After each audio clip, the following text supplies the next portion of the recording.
گھر کے لیے نیا پن خواہ مسجد میں دینا تھا تو آفس کا پرانا مسجد میں دے دے. یہ محبت ہے رب کے ساتھ.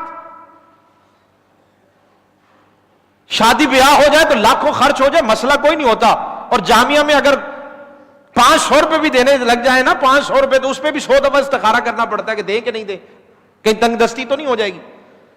حالانکہ خدا کی قسم مسجد ادارے میں دینے سے تو رزق بڑھتا ہے, کم نہیں ہوتا. دینی معاملات میں خرچ کرنے سے رزق بڑھتا ہے. صدقہ دینے سے اگر مال کم ہوتا حضور نہ فرماتے صدقہ دینے سے مصیبتیں بلائیں ٹلتی ہے, رزق بڑھا دیا جاتا ہے. دین بہت آسان ہے, ہم نے اسے مشکل بنا دیا ہے.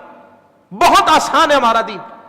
تو اپنے بچوں کو قرآن کی تعلیم دیں, خدا رہا اپنے بچوں کو قرآن پڑھائیں, اور خود بھی قرآن پڑھے اگر نہیں پڑھا. میں ایک چھوٹی سی بات عرض کروں, سچ بتائیے گا, کبھی کبھی ہم اپنے گھر میں بیٹھ کے نا اپنی دکانوں کی فائلیں, گھر کے کاغذات, گاڑی کے کاغذات, مہینوں میں کبھی کبھی بندہ نکال کے نا اسے بھی دیکھتا ہے بھئی کوئی صفحہ ادھر ادھر تو نہیں ہویا, کوئی نمبر آگے پیچھے تو نہیں ہو گئے مس.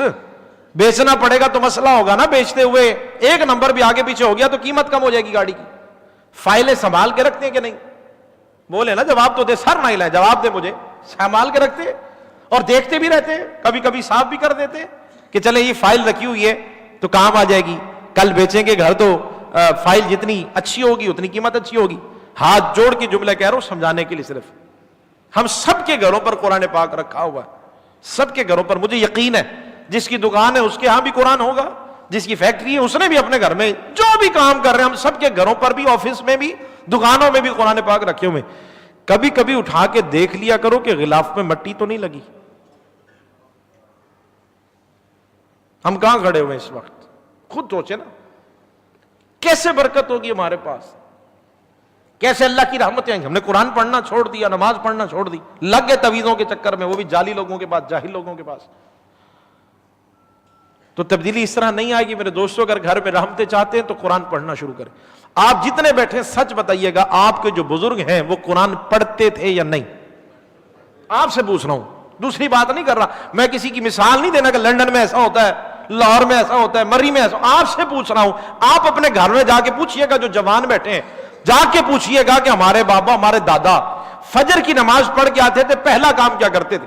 ہم صبح اٹھتے ہی پہلا کام کرتے ہیں کہ واٹس ایپ چیک کرتے ہیں, فیس بک دیکھتے ہیں کہ کتنے لائک اور کتنے کمنٹ ہو چکے ہیں.